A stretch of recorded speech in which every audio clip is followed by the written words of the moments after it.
apologize. We were trying to come from the scene. No problem. Um, Thanks for your time. oh, no, I appreciate y'all coming out here. Are we good on sound? And, okay, all right, good to go. And let me know when y'all are ready for me to begin. Just try to look in the center here, and if Okay. you could for a sound check, could you say your name and spell it and who you're with? Yeah, sure. It's Lieutenant Craig Cummings, C-R-A-I-G, Cummings, C-U-M-M-I-N-G-S, Lieutenant with Texas Department of Public Safety, spokesperson. Can you just walk us through what happened today? Hi. Well, first we want to say that our prayers go out to all of those who are affected by the shooting here in Bryan, and then certainly to our trooper who was wounded this afternoon. What we can say is about 3:30 this afternoon in a town called Iola, just south of that town, multiple law enforcement agencies on FM 39 were attempting to take into custody the shooter in that mass shooting earlier. During that attempt, the suspect shot at our trooper, injuring our trooper, and that suspect then fled the scene. He was taken into custody at about 4:20 p.m. today in near a town called Bedice by Texas Highway Patrol troopers. The trooper who was injured was flown to here St. Joseph's Hospital, where he is in stable condition. We want to thank the hospital and the doctors and the nurses that have just given phenomenal care to him, and I'm sure to all of those who have been here at their hospital, and certainly want to go out to all the doctors and nurses that are working on everyone who has been injured today. So we're talking two different scenes that GPS is working. Right. Well, we have the Texas Rangers, our Criminal Investigations Division, are working the scene on FM 39 where our trooper was shot. We're working with multiple law enforcement agencies there, and then we also have the mass shooting here in Bryan. Two different scenes. Is there another scene? There was a helicopter, that got some visuals of investigators surrounding a home nearby. Mm-hmm.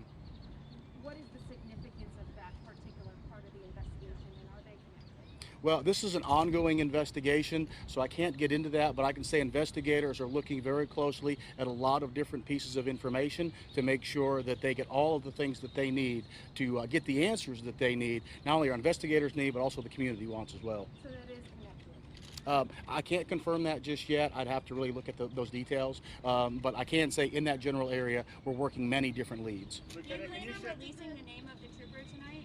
No, we don't plan on releasing the name of the trooper tonight. Name of the suspect? I don't have the name of the suspect yet. I defer to the Bryan Police Department, and they may release that information when they're ready. Lieutenant, can you shed a little more light on the shooting itself? Was it just the one trooper and the one suspect at the time of the shooting, or were there other law enforcement officers there who then pursued the suspect from there? How did that work out? Yeah, there were multiple law enforcement agencies that were there that were attempting to take him into custody when our trooper was shot by the suspect. Did they return fire? That's all part of the investigation that our Texas Rangers and Criminal Investigations Division are working, along with our Texas Highway Patrol troopers, with the assistance of our DPS aircraft that was overhead.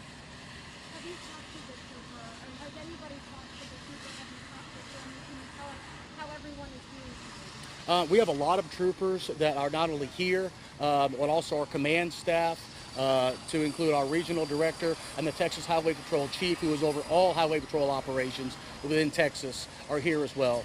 We're staying connected with the family and here making sure that they know that the Texas Department of Public Safety supports them in one of the darkest hours. I don't know where the trooper was from. And has anyone spoken to him? Do they know what is he in good spirits? I mean, is he hanging in there? I don't have any information on that yet. I do know that the doctors and nurses are doing a phenomenal job here and trying to take good care of him, and we're so appreciative. Was it a single shot to the officer? I don't know. That is part of the investigation that we're trying to uncover. This is still a very active and ongoing investigation. Our investigators are still on the scene trying to get information. Earlier they were interviewing witnesses and looking at multiple pieces of evidence. Can you tell us about the scene on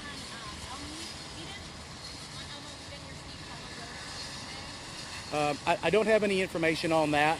I have information about the trooper who was shot today. Lieutenant, do you happen to know the conditions of the other victims from the factory shooting? Are they still critical as far as you know? I don't know what their conditions are, but again, our hearts and our prayers go out to all of them and all of their families and friends who are having to deal with that tonight. Lieutenant, can you explain a little bit about how that scene, what led up to that scene? Did you pull him over? How did they get into contact? Well, and that's what the investigators are trying to determine right now. There's a lot of layers that we're trying to unfold to make sure that we get the answers that we need. And so that's all part of this ongoing investigation. And the reason why we've got multiple Texas Rangers that are there on the scene working on this, along with our Criminal Investigations Division. There is a team, not only just DPS, but other law enforcement agencies that are there helping us investigate this.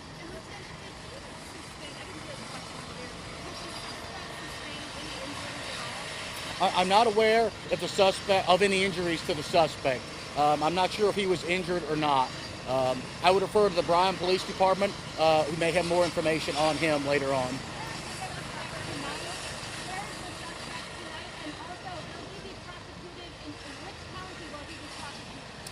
I will defer that to the district attorneys and to the Bryan Police Department for their thoughts on where he will be prosecuted.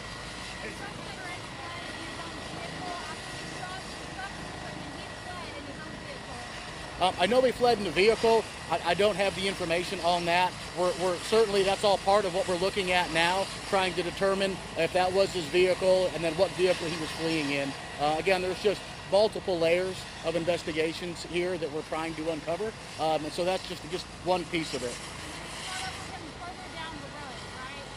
What's that? Yes, yeah. I'm not sure how far Beat Ice is from Iola, but our troopers identified him and took him into custody. We're going to end no more questions now. The helicopter's not helping. We will send out some more information tonight and tomorrow.